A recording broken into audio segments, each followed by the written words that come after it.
What's going on, ladies and gentlemen? Crypto Airborne in the house, dropping you guys the latest and greatest cryptocurrency news and updates. Really appreciate all you guys coming on here tonight live. I got a special guest for you guys. I can't believe he's coming on my little small channel with under 1,000 subs, but it just goes to show that don't ever quit, don't ever give up. And if you're afraid to ask someone, one of these big YouTubers or whatever, to come on one of your channels, it's possible. It's completely possible. And I'm one of the people that it happened to. So before we begin, I'm going to do my typical market overview, and then we'll start the interview. All right, let me just refresh this real quick. So market is up about 0.56% the last 24 hours. We got Bitcoin sitting at about $61,200. We got Ethereum at $4,300. Cardano still, it's been a stable coin the last couple of weeks, but I think we're up for a little run here soon. $1.94 down 1.13%. Solana, $202, down 1.75%. Polkadot, that's ripping it today. I think that hit new all-time highs today. It's at about $49.08, up 13%, which is looking good. Dogecoin, down 1.81%, 27 cents. Top gainers last 24 hours. We got Loopring up 62%, sitting at $1. Jasmy, I don't think I've ever heard of it, 0.26%. And Sushi Swap is up 16.32% at $12.59.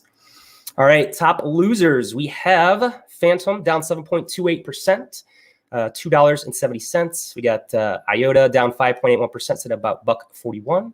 And we got HBAR down 4.53%, sitting at about 40 cents. Holidays, I do this in every single one of my videos. What is today? There's a lot of different things that was today. Job Action Day, Cinnamon Day, Color of the World, Orange Day, Extra Mile Day, a bunch of stuff I can't pronounce. Brush Day, Calzone Day, Deep Fried Clams Day, blah, blah, blah, blah, blah. Bunch of stuff going on today. So that's your national holidays here for November 1st. Let me refresh this. We got the Crypto Bitcoin Fear and Greed Index, currently set about 73. Now just updated. Yesterday we were at 74, so we went down a little bit. But I always like to look at this as an indicator when to get an idea into the market. Be fearful when others are greedy, and greedy when others are fearful. All right, crypto bubbles for the visual people out here. I like this a lot. This is the top 100 coins. Just taking a look, looks like we got Looprings crushing it, up 61%. Sandbox, I think Rob was actually talking about this. I didn't get a chance to really deep dive it. I don't know if it's a gaming or a metaverse thing or what it is, but that's $2.53, up 54%. Crazy. Bitcoin can't talk today. Bitcoin dominance. We're set about 43.71, down a little bit. As you guys know, alts are, slowly starting to go up because the market's moving cycles. You got Bitcoin goes first, Ethereum second, and you get your top altcoins, your micro caps, so on and so forth. I don't even think we've begun that yet. I think Bitcoin's going to go up again, hit another all-time high, and we're going to see that flow again. Total crypto market cap, we got 2.62 trillion. We're hovering right around, I don't know what the all-time high was. We're 2.64, 2.65 trillion. So it's good to see healthy, just to get an overall look at the entire market and where everything is going. All right, so without further ado, ladies and gentlemen, please welcome Rob, Digital Asset News. Welcome. How is it going today? Great. Thanks for having me. Good times ahead. Awesome. Yeah, for sure. So I just want to start out. I don't know how much you know about me or my channel. Like I said before, I'm surprised that you actually came on, but I'm just going to tell you a little backstory about me. And I'm curious, like your backstory, how you got into crypto.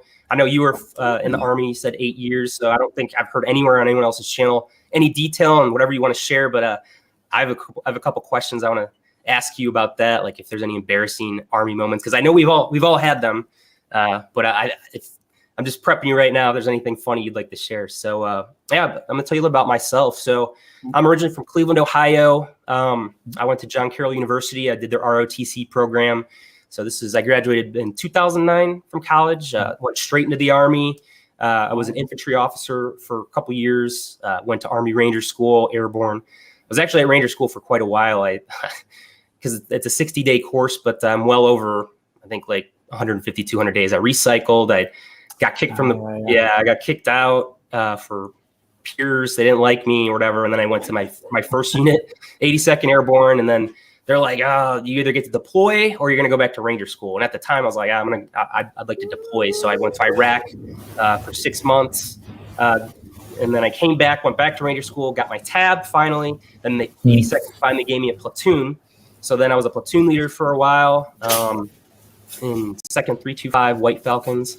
And then I went up to brigade headquarters, company XO. I did that for a little bit. And then I switched my branch because I was branch detailed as an officer. So I went over to the Signal Corps, communications, automations. I was a battalion SIGO down at 3rd Infantry Division for a couple years. And then I eventually got out because I was like, I don't know. It was a bad year. That's a lot of activity for how many years? About 7. Jeez Louise. Yeah. Yeah, I was jumping all around. Yeah, mine was a little different. I went to, I got in, because I'm old. I got to remember that. I got in, I did basic training at Fort Leonard Wood. This was in 96 or 97. And then I was there, and you just do the 8 weeks, and then you get out of there. I was originally signed up to be a 91 Bravo, which is a medic. And then I went to that program, and you're out in the field, and you're doing all those the nonsense that you have to do, and just going around to Fort, where was it? I was in Fort Sam Houston, Fort Leonard Wood, Fort the one in Washington, where it was, and I was over there, and they're like, "Who wants to get out of the field?" I was like, "I'll get out of the field. I don't care what I got to do." They said, "Well, you're going to be," they called it a 91 Charlie, which was an LVN, or a 91. Now they call it 91 Whiskey M6. So, okay, great. So I got cross trained for that. And then I just, all my specialty was all in ICU and medicine and nursing and things like that. So I kind of bounced around there. And then I did a little bit of a stint as far as reserves. And I was stationed out of, I was in Nebraska.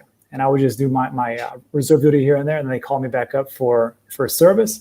They go, okay, well, you're going to go to Iraq. And this was in 2003. So, okay, sure. Oh, wow. So I go to El Paso, Texas. Go to El Paso, Texas, which is where I've been. I lived the majority, and we're sitting there, and we're all in line. They say, who here is a medic? And of course, we're all medics, right? And they go, great. So you guys are going to get, you're going to get everything to go to Iraq. And they said, okay, who here is a 91 Whiskey M6? I'm like, oh, I am. And I was the only one that raised my hand.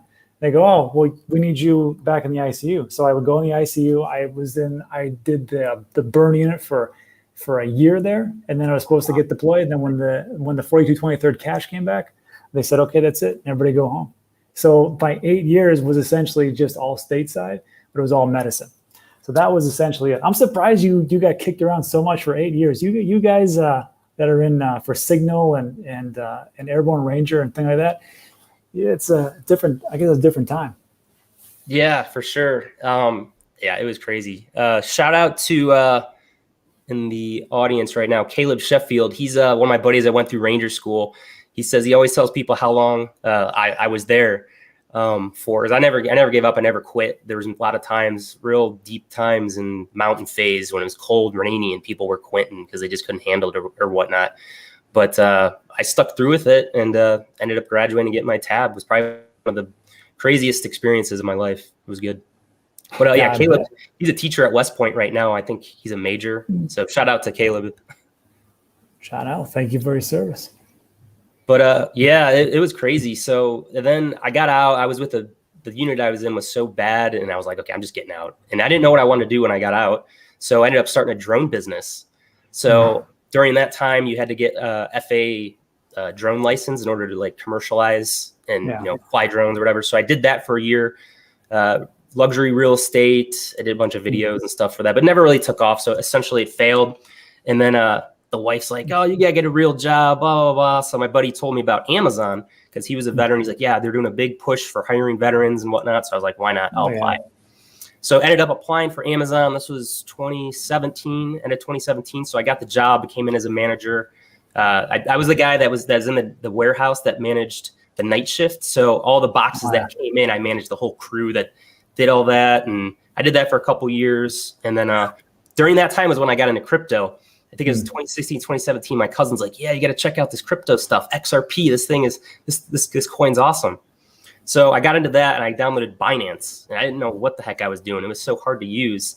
And then eventually getting CoinBase. So I started looking into CoinBase right before the bull run happened or whatever. In 2017, I bought a bunch of Litecoin and it moved. I think I got in at like $40. I went up to like 320 or something. I was like, whoa, what is this stuff? Good days. So at this time, what was I doing? I was working for Amazon. I was doing the crypto thing on the side, just investing into it. And I had shares of stock that vested over the last couple of years. So all my stock money I cashed out and I put it into crypto. Best financial decision of my life. So I was buying Bitcoin. I bought Bitcoin at 3,800, and then it just, dollar cost average. Still do it today.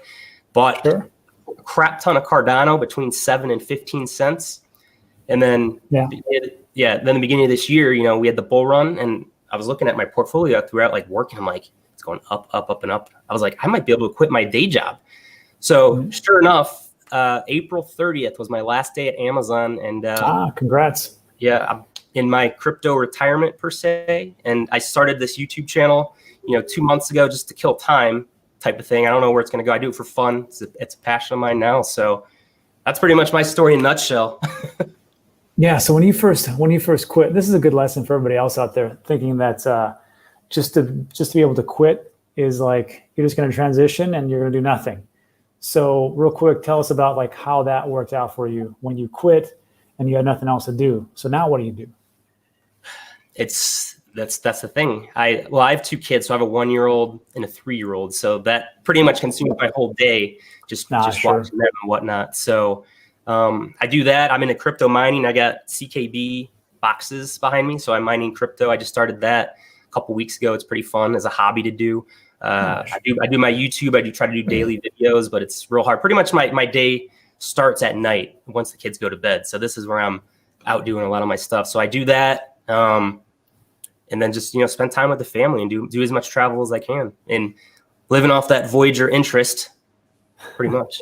Which was a nice, it was a nice day today, right? For everybody who's in Voyager, they got a nice little bonus for doing absolutely nothing. Yeah. Today's payday.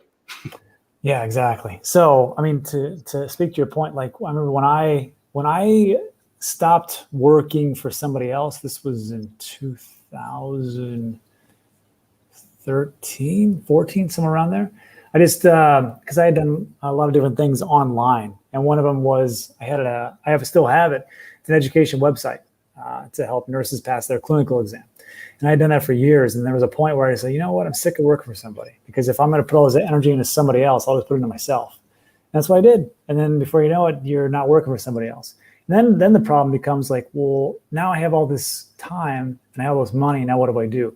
And that's, if you don't have like, kids are grown up and gone and there's not really much to do now. So it's like, well, how much do you have to do or what is there to do? And now it's like to find that next step. So when people ask me like, why do you do a YouTube channel? Well, because everybody's got to have a purpose in life, I think, and they have to do something or give back. So I think that's what it really comes down to.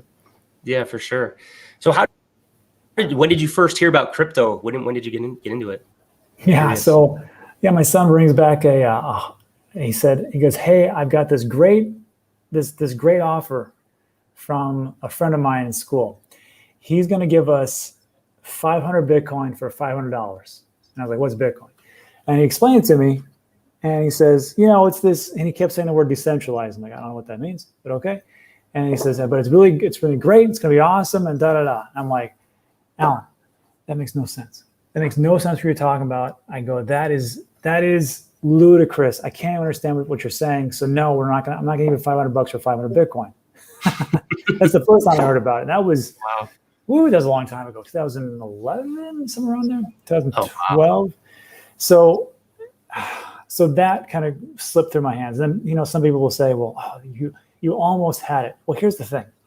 Even if I would have bought it on that day, the chances of me not selling it because I didn't understand what it was were so astronomically high. I would have sold it when I hit $100. It would have all been gone. I can guarantee that. Or the second thing would have happened, which is it would have just sat on this hard drive and I would have lost the hard drive. One of those two things would have happened because I had no idea what exactly crypto and digital assets were. So I look back and I go, yeah, it wouldn't really have been a big difference anyhow. Now, fast forward into 2017, middle 2017, same thing comes up. And I'm like, okay, now I've heard about this before. This is like the third or fourth time I've heard about it. Maybe I should do some research. And then the rest is history. So then I learned my lesson in 2017 because I did what everybody else did. And I think what a lot of people are doing now, which is they don't really understand it, but they're just investing into it because price goes up. And I'm smart, price goes up. And price goes up until the price doesn't go up. And I think because people understand it, I think we're going to have those retail side, which are going to sell pretty quickly. However, this time it is a little bit different because there is a heck of a lot of institutional investors here, and they're buying up gobs and gobs of cryptocurrency. And we'll see how it all plays out. But it's a little bit different than 2017. There's actually real projects, not just white papers, hopes, and dreams. Yeah, for sure. Because I remember you saying you got heavy into, or one of your biggest mistakes was you got in during the last bull run, and you just held it all the way through. So that was going to be one of my questions: is what's your what did I have down here? The biggest mistake that you've made in the space and how you learned from it. Oh, was it that? It's that.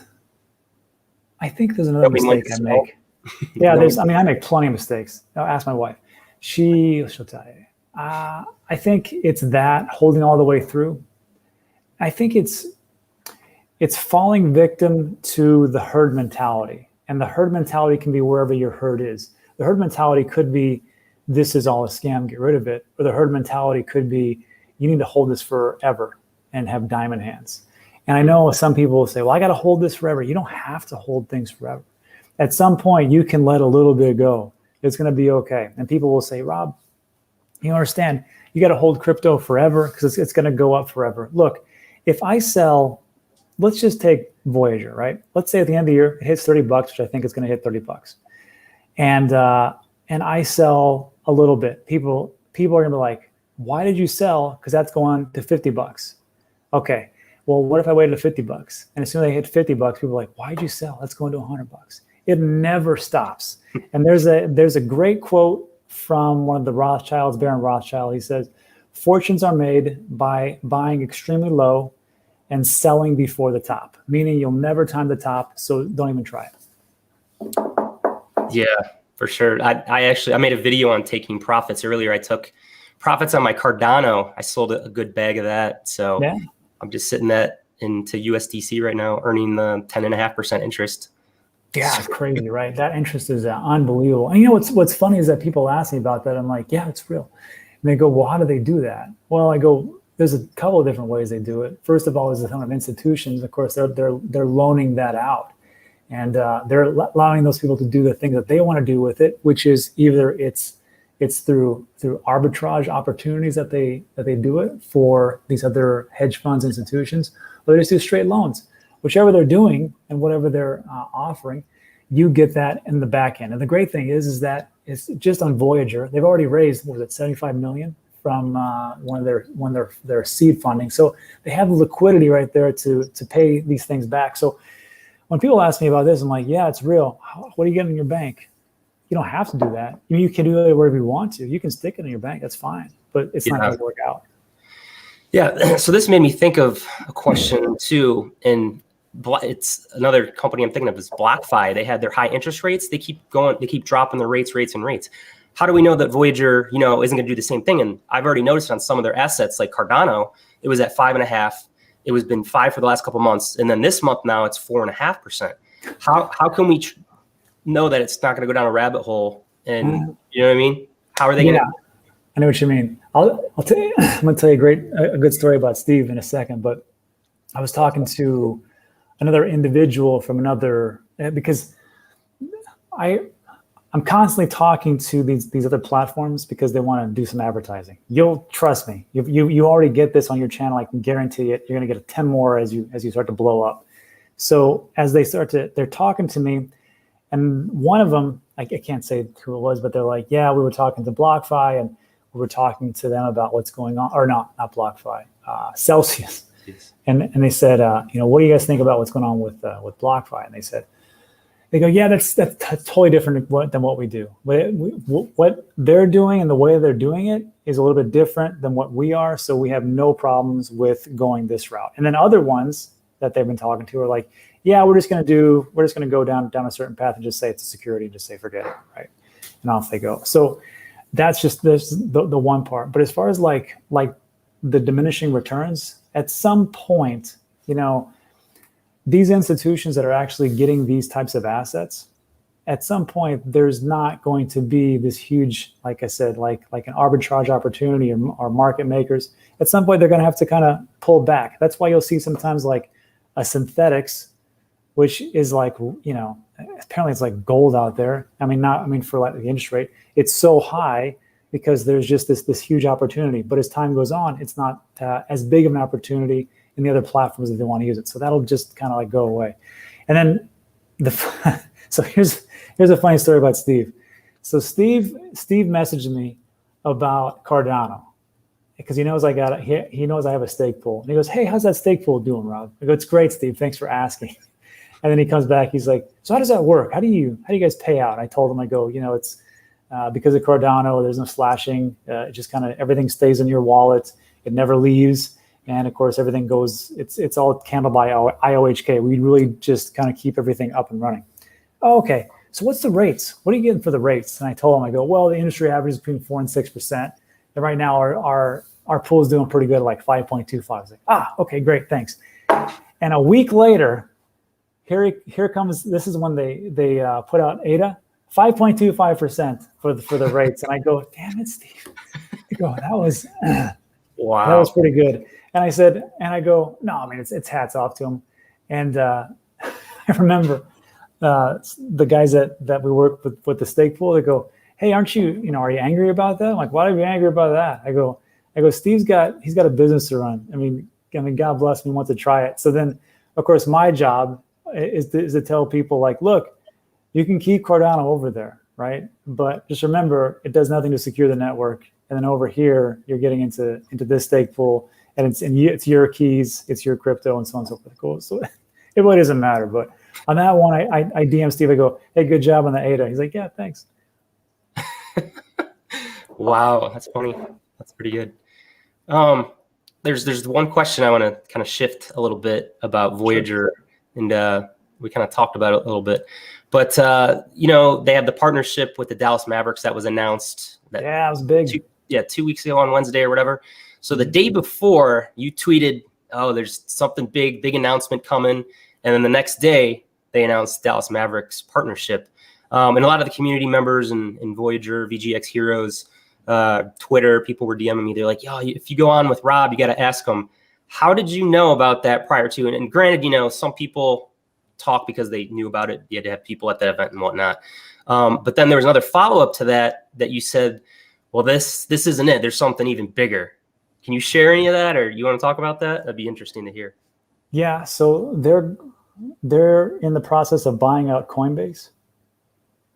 I'm just kidding. No. I was like, what?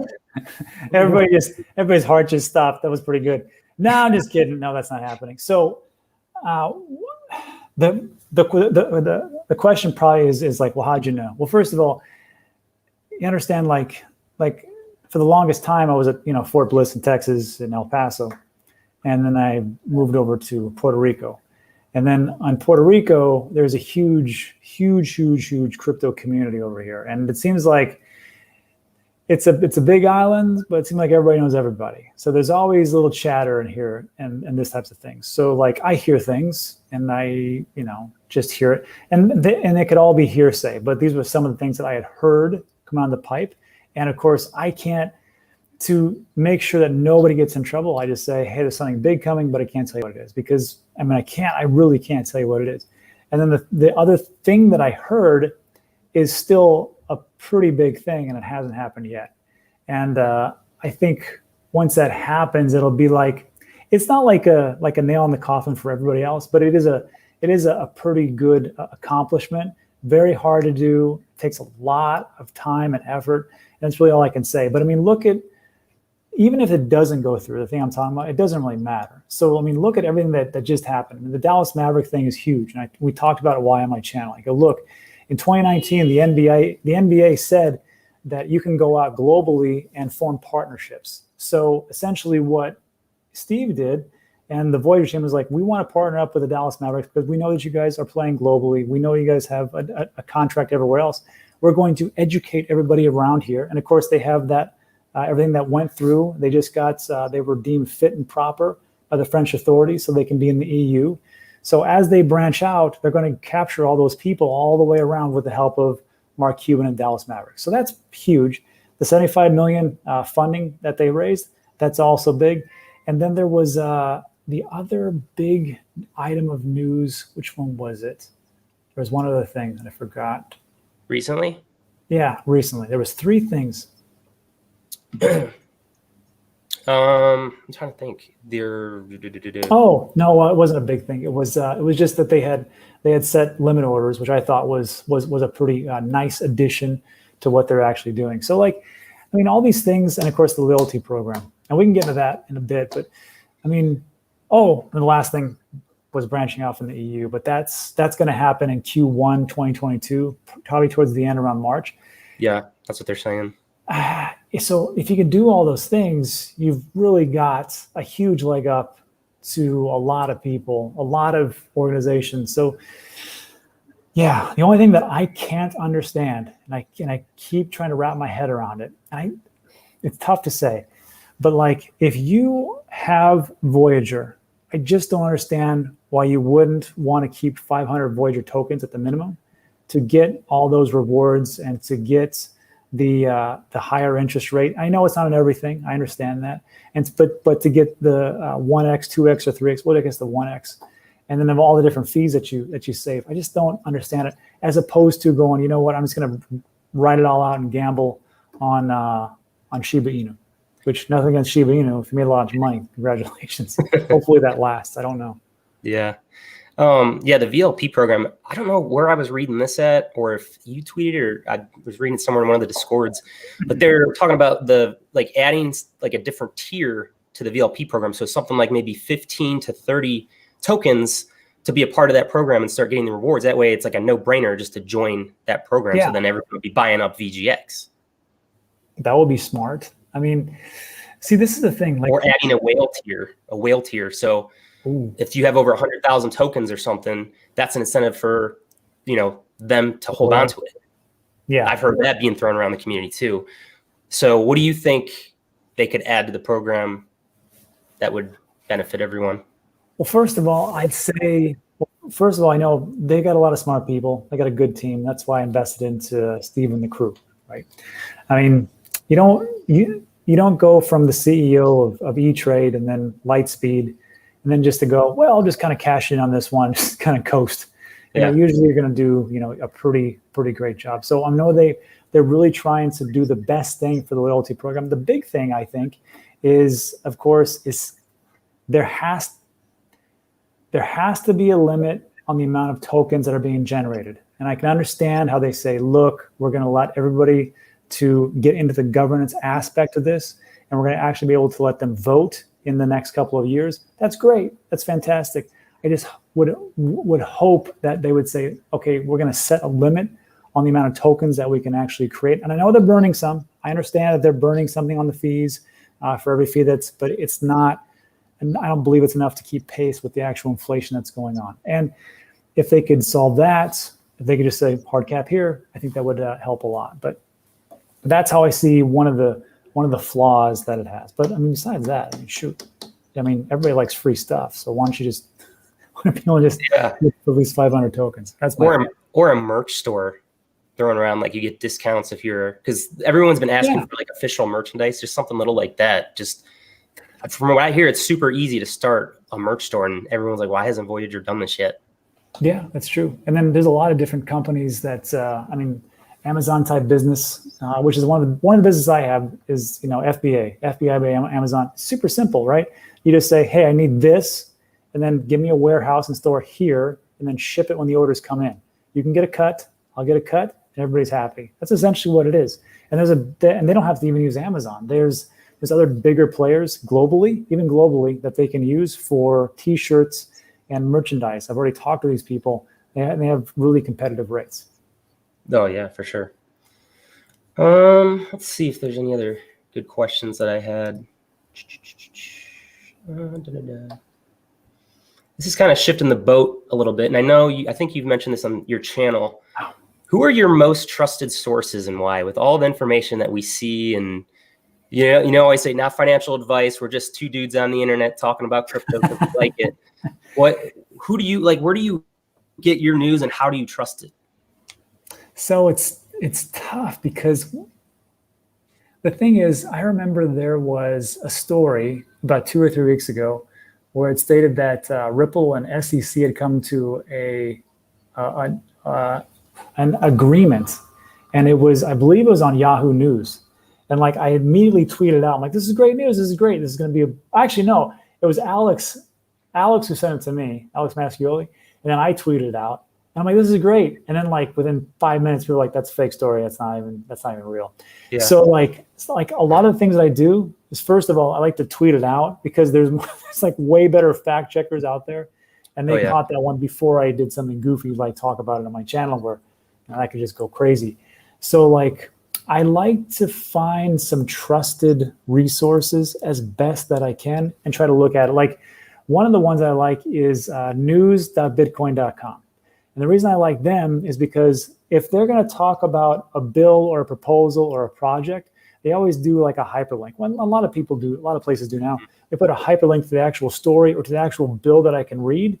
And then like when we were talking about, I think it was about Gary Gensler and him sitting down with the appropriation committee. And we took a look at the amendment that was going to be passed. And they said, here's the amendment. It was long, but you can go through it and you can just kind of highlight and just kind of cross-check. So I like to do that. As far as like tweets, I can't trust any tweets, that's for sure.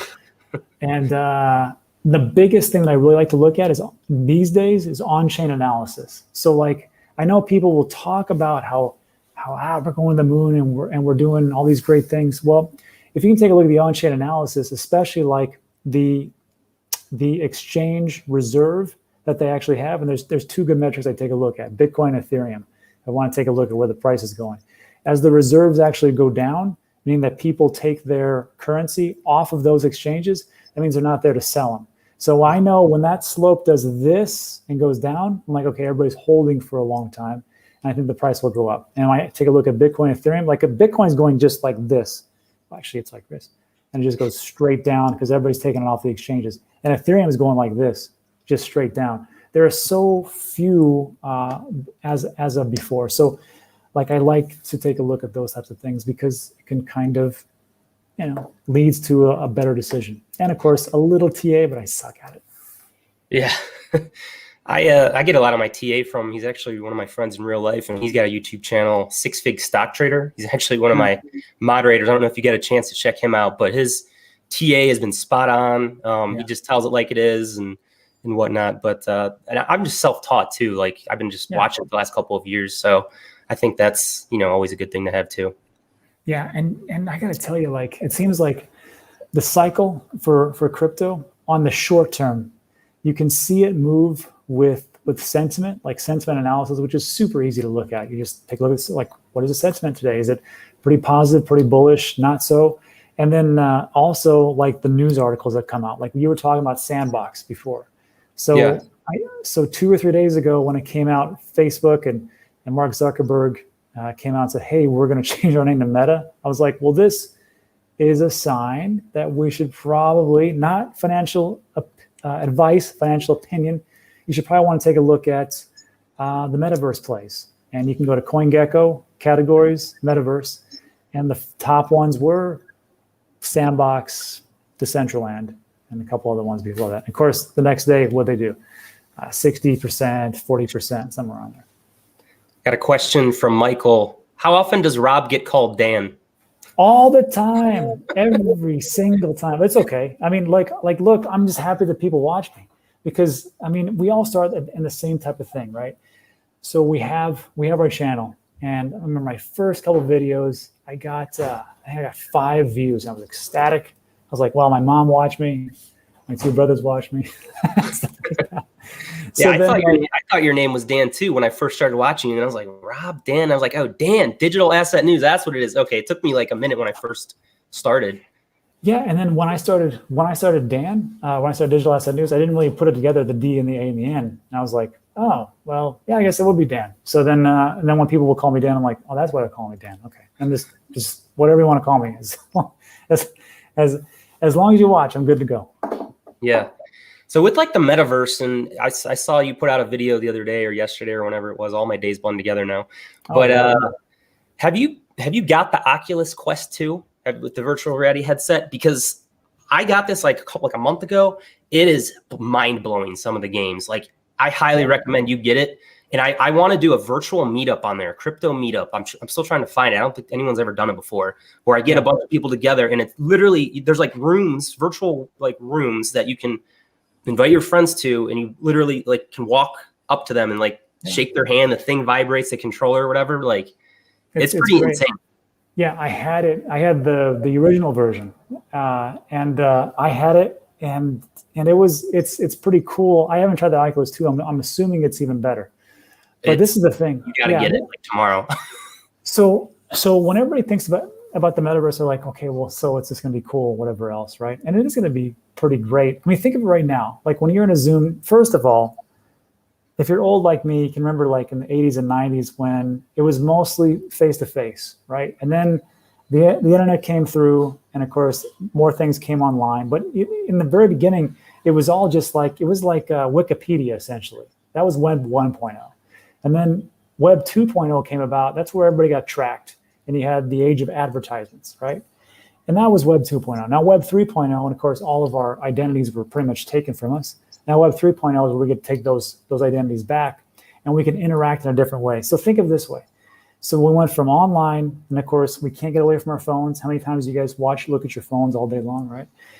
Now, if we can extrapolate that and say, okay, now we're going to be into this virtual world. Think of Zoom. You ever been on a Zoom call where there's more than like 5 people and everybody's trying to talk? Yeah. It sucks, right? But if you're in a virtual meeting where you can actually just go up to one person, like, hey, how's it going? And then you shake hands like you're talking about, that's going to be like the ideal place. And the thing that I'm most excited about, because I invest a lot into properties. I think assets are great. Crypto assets are great. Digital assets, metals are great. Physical assets are great. Things that are, who said it? If you can drop it and it hits your toes, and it's something good to trade into.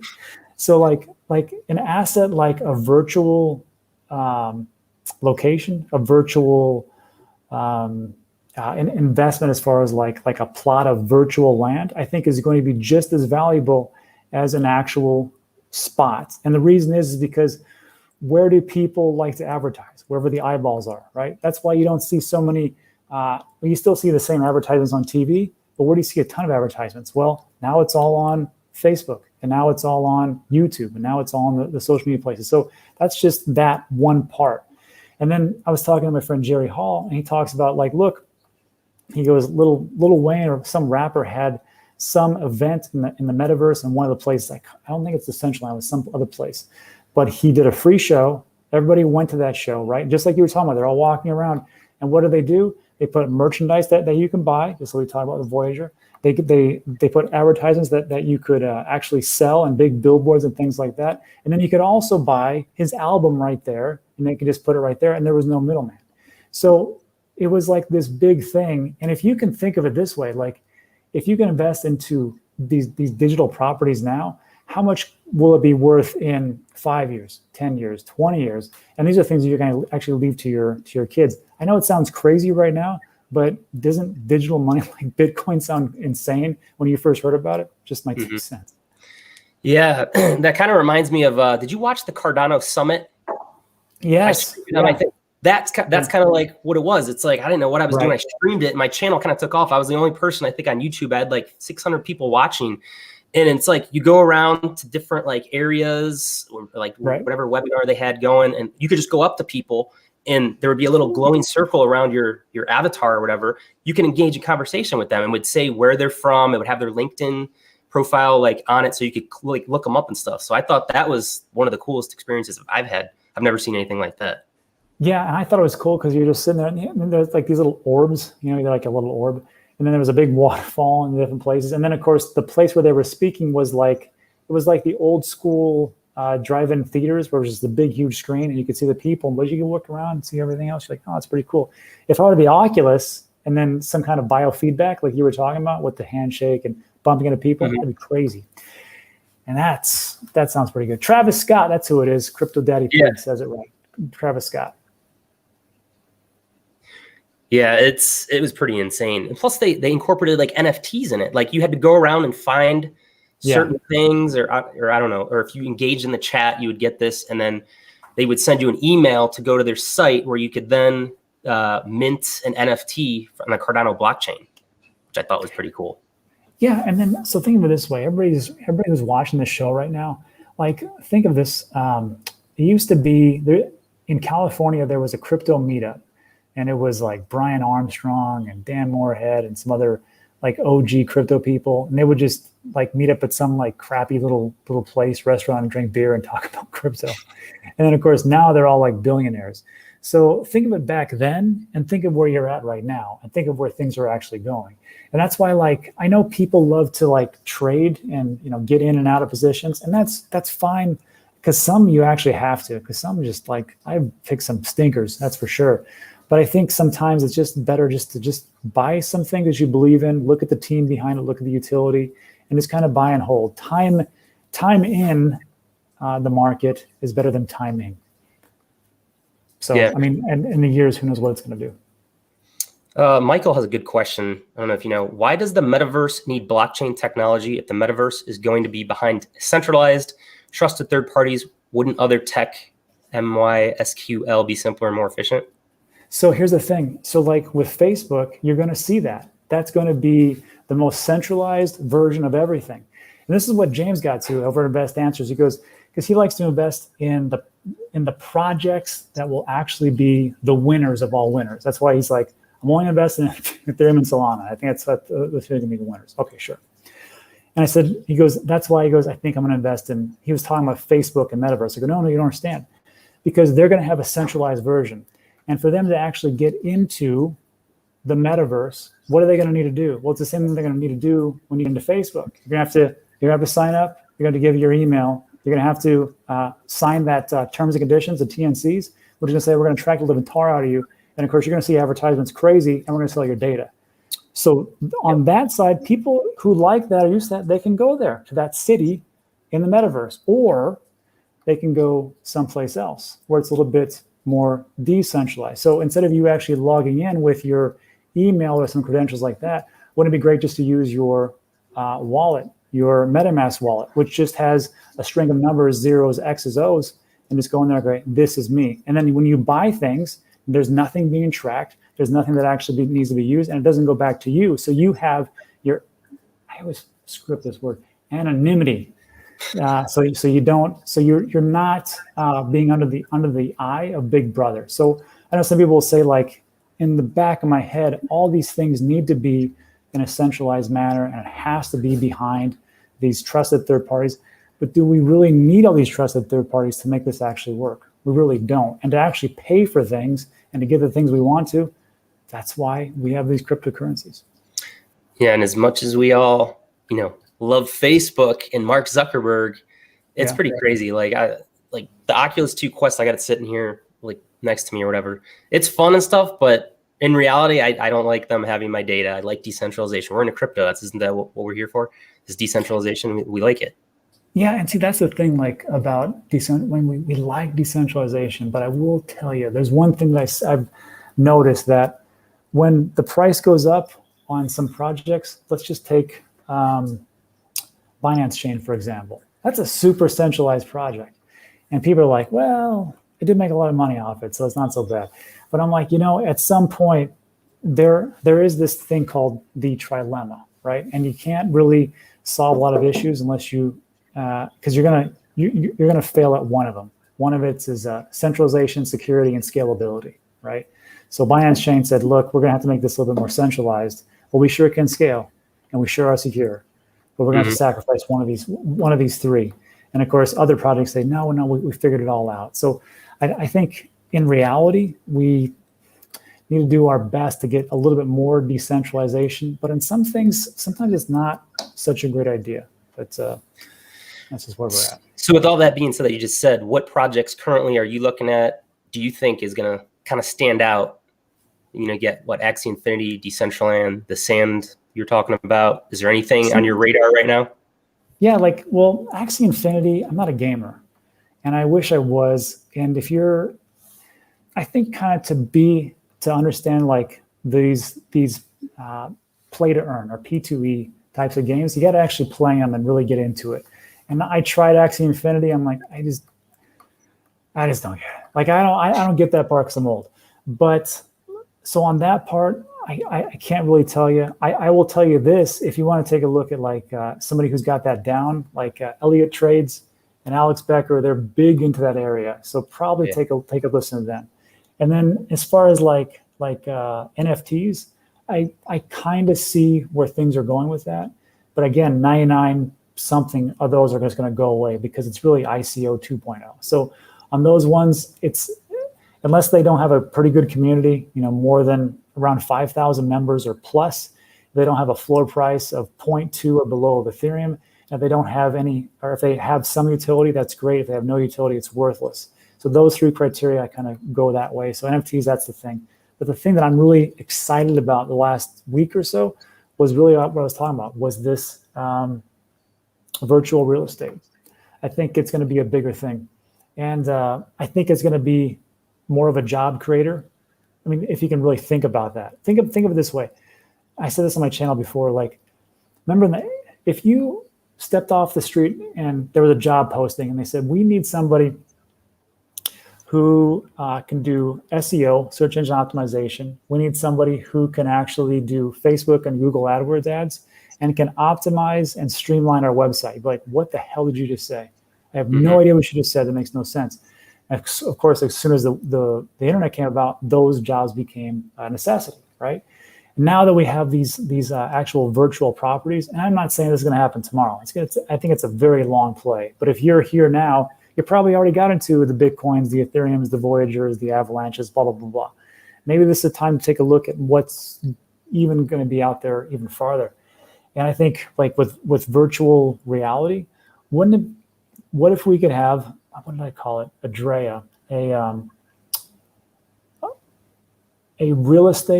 a decentralized real estate agent, someone who would take a look at it and go, look, this property is going to be hot because we're going to have these types of events or these types of things being built on it. This is something that I would definitely recommend. Take this.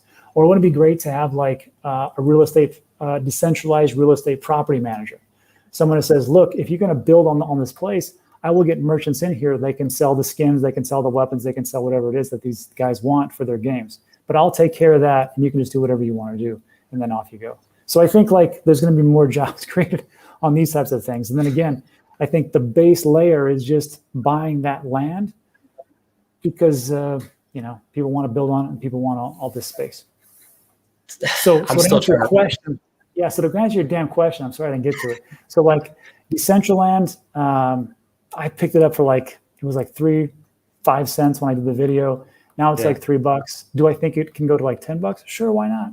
Especially as time goes on. And then of course Barry Seibert's involved with that, and he's head of Grayscale.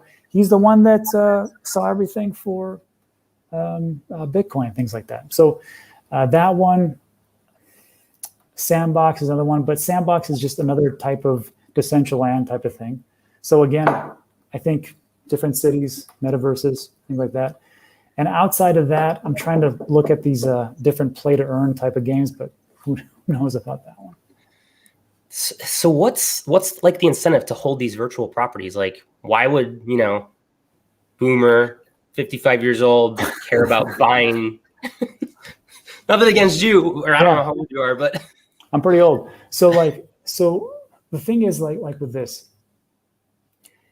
for some people, like holding assets like property, like I don't want to hold property because it's just not for me. And because again, like I would say on my channel, like my goals are not your goals.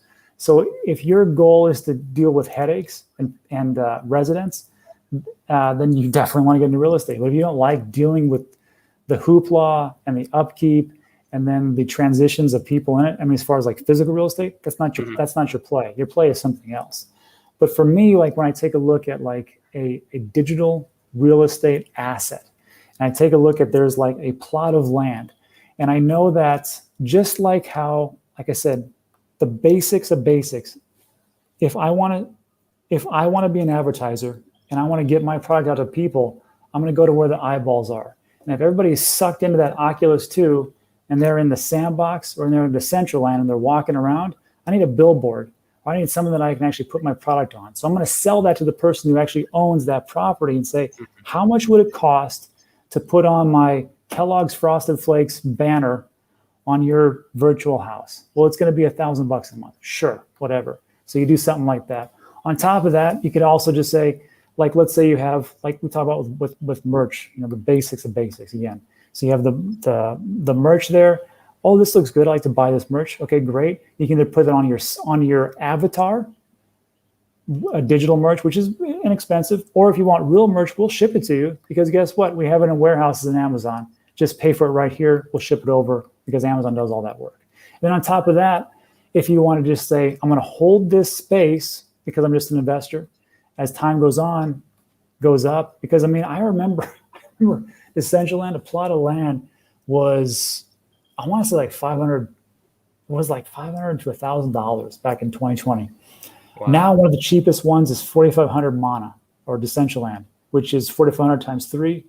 It's like over 12 grand or something like that. That's insane. $13,500. So do you have a lot of real estate in Decentraland then? Virtual real estate? Or I have a lot of mana. I have a lot of Decentraland that I bought a long time ago. I didn't think it was going to go up, and now I'll probably deploy that into the properties. I already got a bid in a couple places already, which is kind of weird to think about, right? You're bidding on something that doesn't actually exist. I know, it's crazy. And how do you get to the rest of the world population to understand that? With time, right? And exposure and community. Yeah. Is there good community around it? Like that's one of the big thing with NFTs too, is the community. There's so many NFTs, but one of the things I look at before I buy NFTs, I'll go to the Discord, I'll check out the community, I'll see how hyped they are.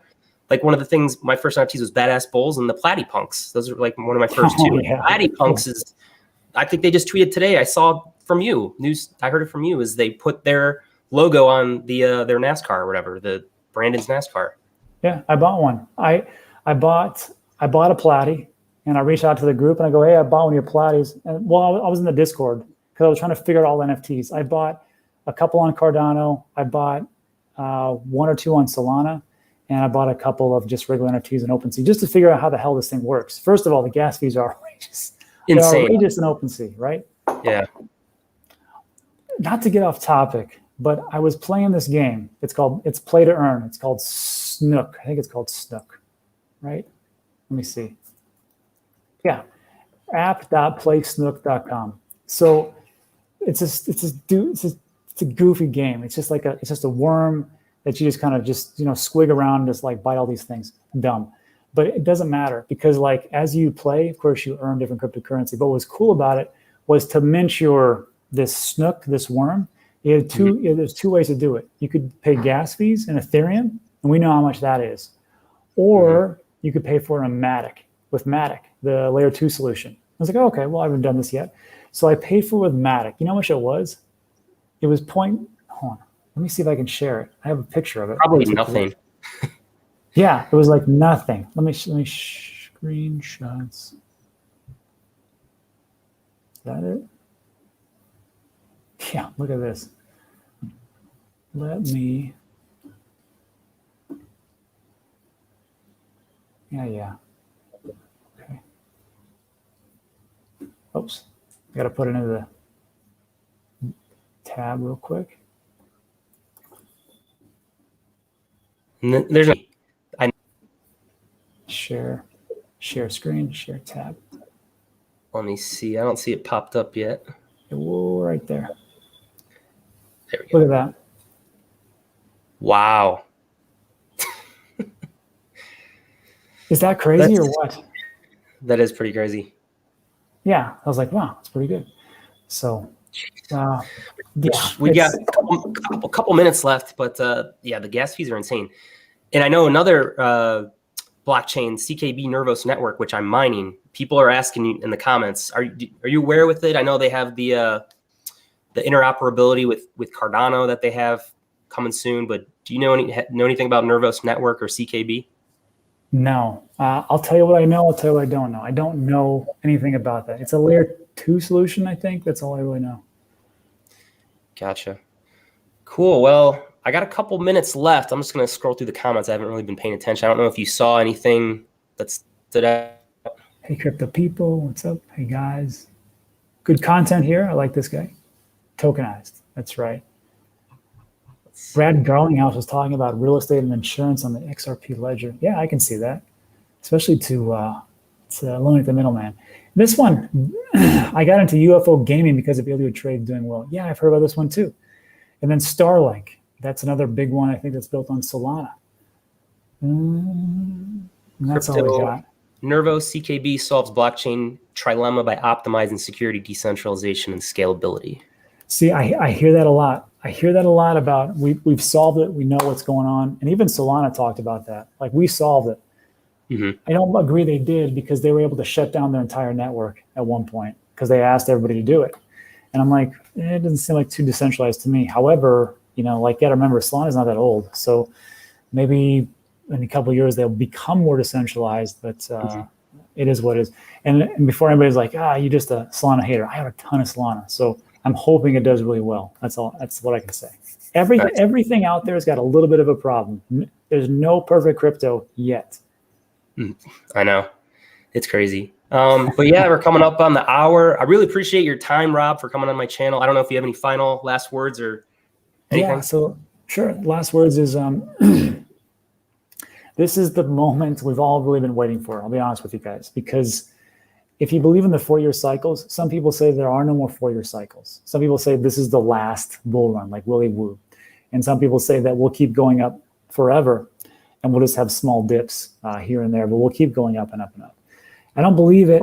I think that as long as there's people out there that are greedy and want to and can crash the market, they will crash the market, because there's just an amazing amount of money being made. So if the traditional equities market can be manipulated with $100 trillion market cap, how easy do you think it is to manipulate this market? So always be aware that I know you may not want to hear this, but at some point you're going to have to take a little bit of profits and protect yourself. So if you dollar cost average in, dollar cost average out. And I shouldn't say it like you need to. I should just say it like, this is what I'm doing. Again, my goals aren't your goals. I had a guy tonight just say, I don't really care about this cycle. I'm waiting for the next 4 or 5 years because I'm only 28 years old and I'm just going to keep putting money into it. I'm like, you know what? That's probably a great idea too. Gotcha. All right, guys. Before you guys head out, make sure you guys follow Rob on Digital Asset News Asset on Twitter. And I'm sure most of you guys probably already subscribed to him, but go check his channel out. He's always updating, myself and the community with just tidbits of information. So make sure you guys go sub him. Smash the thumbs up on your way out, and appreciate you coming on, Rob. Thank you. Thanks for having me. All right. Bye.